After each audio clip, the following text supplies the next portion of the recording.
La mise en place des infrastructures sportives au Bénin motive davantage des centres de formation professionnelle à apporter leur contribution aux ambitions du gouvernement à hisser le pays au rang des grandes nations sportives du monde. Au nombre de ces centres de formation, l'Académie Dream Educ Foot Grand Popo force l'admiration. On est enregistré officiellement en 2018, mais on a commencé bien avant 2018. Et déjà en 2019, on a participé à des tournois dans la sous-région. On a participé aussi 3 fois déjà au championnat régional D4 dans le mono. On a fait venir aussi 2 fois des agents recruteurs. Et dans les joueurs venus, si tout va bien, les joueurs détectés vont faire leurs expériences hors du Bénin. J'ai à mes côtés des jeunes qui se montrent très dynamiques.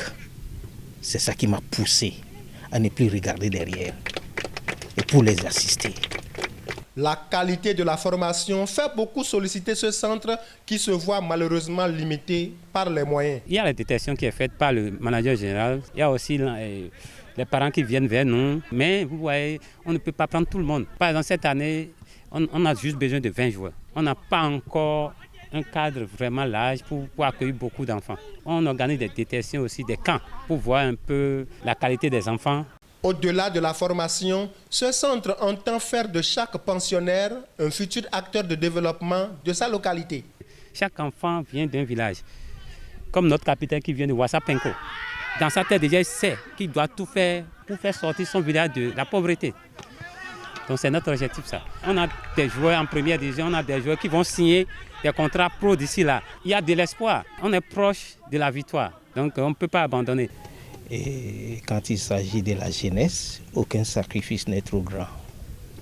C'est ça qui m'a poussé à chercher des financements partout pour les satisfaire. Cette noble ambition des responsables du centre se heurte parfois à de nombreuses difficultés. C'est avec la passion que nous le faisons. On a cherché des sponsors, on n'a pas trouvé. On n'a pas trouvé. C'est dommage, mais on ne désespère pas. 1, 2, 1, 2, 3. De l'État, nous espérons vraiment leur appui. Ce n'est pas facile.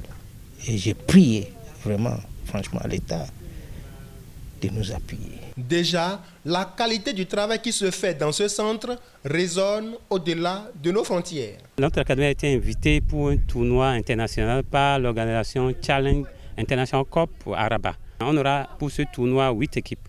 8 équipes divisées en 2 poules. Et ils se sont préparés selon nos moyens, il faut dire la vérité. Avec le manager, on a beaucoup travaillé pour qu'il ne manque de rien avant le voyage. À ce rendez-vous où l'Académie Dream Educ Foot Grand Popo défendra les couleurs du Bénin, les responsables n'entendent pas y faire piètre figure. Ils s'entraînent depuis fort longtemps pour ça.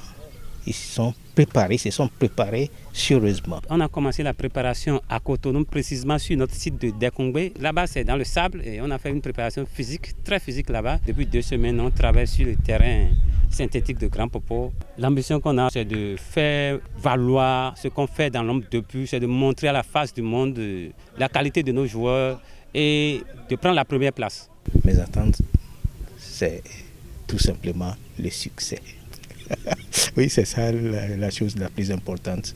L'Académie Dream Educ Foot Grand Popo n'aurait pu effectuer ce voyage sans un minimum de soutien. Je vais remercier les autorités communales, préfectorales et centrales qui nous ont aidés administrativement pour le voyage. Vivement que ce soutien ne fasse défaut aux ambassadeurs du Bénin à ce tournoi de football dénommé International Challenge Cup du 20 au 30 juin 2022 à Rabat, au Maroc.